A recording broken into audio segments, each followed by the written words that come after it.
Allah Allah, ise şirin istemem. Allah Allah, ise şirin istemem. Şere şugar ne kunar canım tamam. Şere şugar ne kunar canım tamam. Baslıdır go, hastayanları ederu. Baslıdır go, hastayanları ederu. Ederu kon, ederu kon, ederu. মুসলমান ভাইরা মানে এই ঘটনাটা আমি আপনাদেরকে একটা জিনিস বোঝাতে চাইলাম। ঈমান একজন সবচেয়ে প্রতিটা নারী নিকৃষ্ট একজন মহিলা দেহ ব্যবসায়ী মহিলা একটা নিকৃষ্ট প্রাণী কুকুরকে পানি পান করার কারণে মহান আল্লাহ তার তিনি পুরুষ সমস্ত গুনাহটা মাফ করে দেবেন। সুবহানাল্লাহ। আবার বলেন সুবহানাল্লাহ। কি কারণে এই বান্দির গুনাহ মাফ করে আল্লাহ?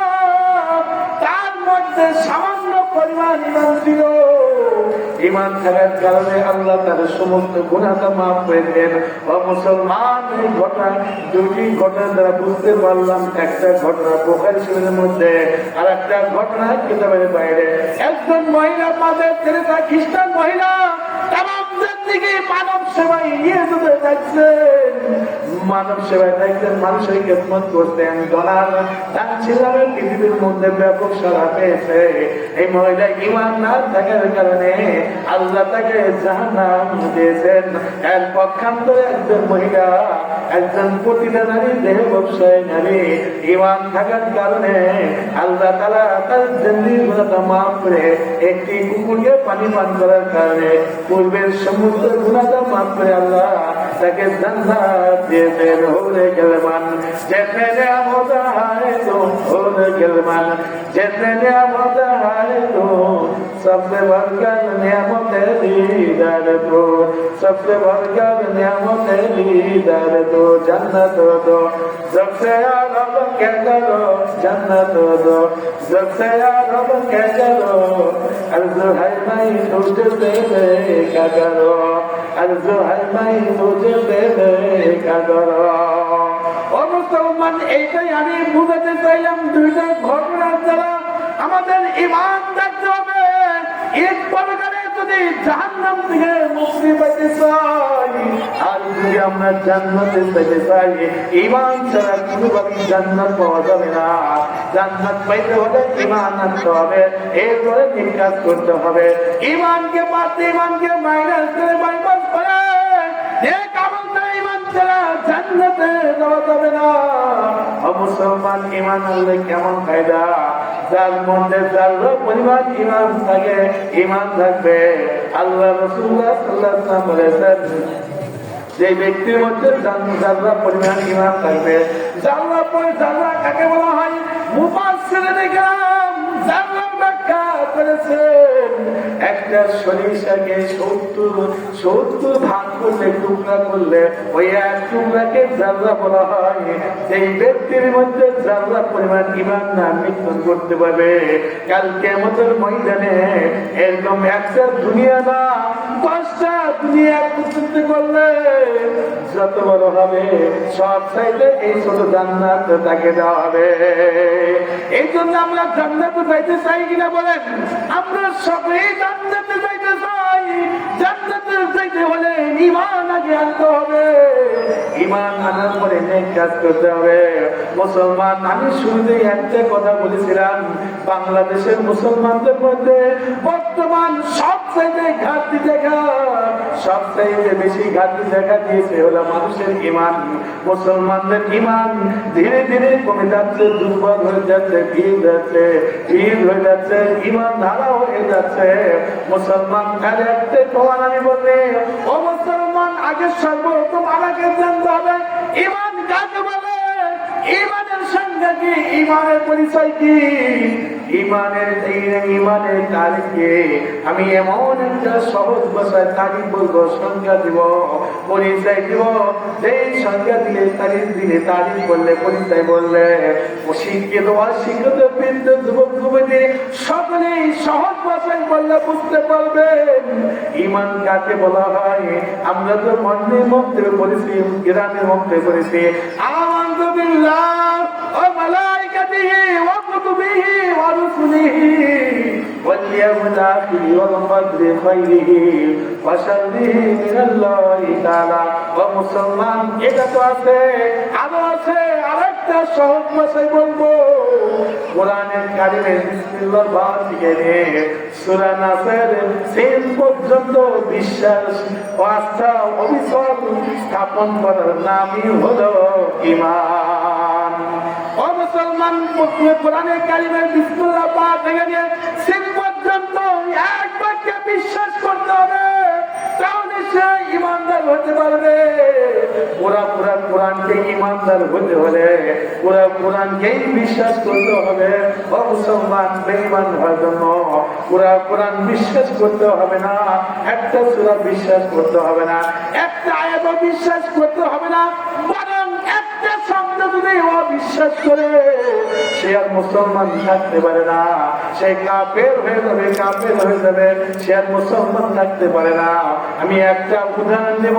পুরা কোরআন বিশ্বাস করে, 5 ওয়াক্ত নামাজ পড়ে, হজ করে, জাকাত টুপি পরে, পাঞ্জাবি জুব্বা সবই পরে, আমাদের মতো বড় বড় দাড়িও আছে, মসজিদ তৈরি করে, মাদ্রাসা চালায়, কিন্তু একটা কোরআনের একটা শব্দ বিশ্বাস করে না মুসলমান। এই কারণে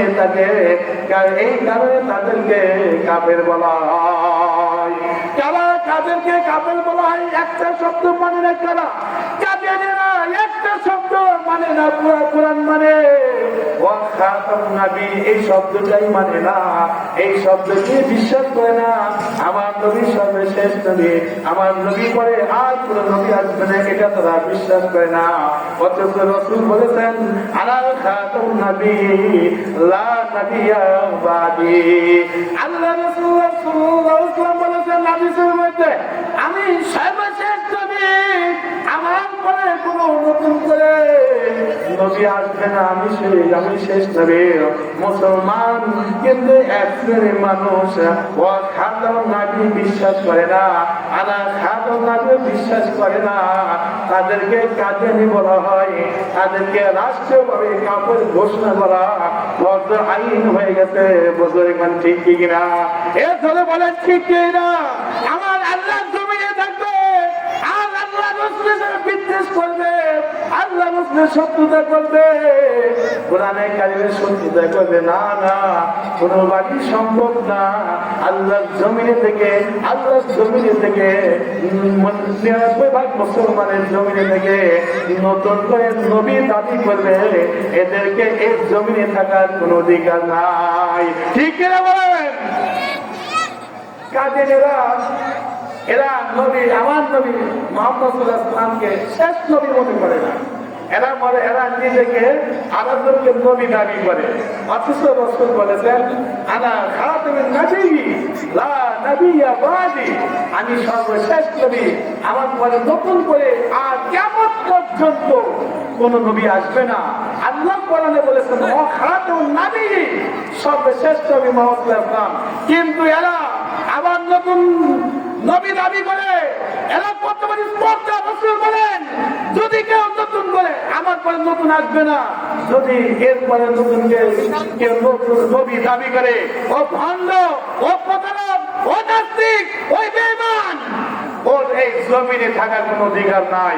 এই জন্য বর্তমান একটাই স্লোগান হবে, নবীর পরে নবী নাই, সংসদে আইন চাই। যদি এ দেশের মধ্যে তোমরা কাদিয়ানীরা যদি থাকতে চাও, নতুন করে কালেমা পড়ে ইসলাম গ্রহণ করে বাংলার জমিনে থাকতে হবে, নইলে কাদিয়ানীর স্বভাবে বাংলার জমিনে তোমাদের থাকা তৌফিক হবে না, নসিব হবে না। অচিরেই আমরা ওলামায়ে কেরামের দল একত্রিত হয়ে বাংলার জমিনে আল্লাহ নতুন আইন যদি এই খেলাফত বাস্তবায়ন করে আল্লাহ চায়, এই কাদিয়ানীদেরকে কাফের ঘোষণা করা মাত্র সময়ের ব্যাপার। শুধু তারা কাফের না, কাদিয়ানীদেরকে যারা কাফের সাপোর্ট করে, কাফের মনে করবে না, তারাও কাফের। যারা এদেরকে সাপোর্ট করবে তারাও কাফের। যারা কাদিয়ানীদেরকে রাষ্ট্রীয়ভাবে কাফের ঘোষণা করতে চাই না, তারাও বেঈমান। তাই আমি এদেশের দায়িত্ববান লোকদের আমি বলতে চাই, এই দেশে ইসলাম হুকুমত যদি চালু করতে হয়, কাদিয়ানীদেরকে রাষ্ট্রীয়ভাবে কাফের ঘোষণা করতে হবে, কাফের ঘোষণা করতে হবে, ঠিক কিনা বলেন? মুসলমান ভাই আমার,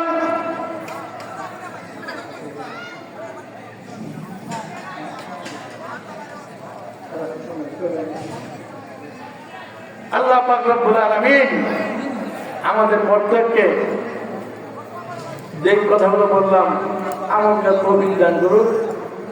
আল্লাহ তাআলা যেন আমার জবানকে দারাজ করে দেয় এবং আমাদের প্রত্যেককে ঈমানের শক্তি, ঈমান পরিপূর্ণ ঈমানদার হয়ে আল্লাহর ভালোবাসা নিয়ে আমাদেরকে দুনিয়া থেকে দেওয়ার তৌফিক দান করুন।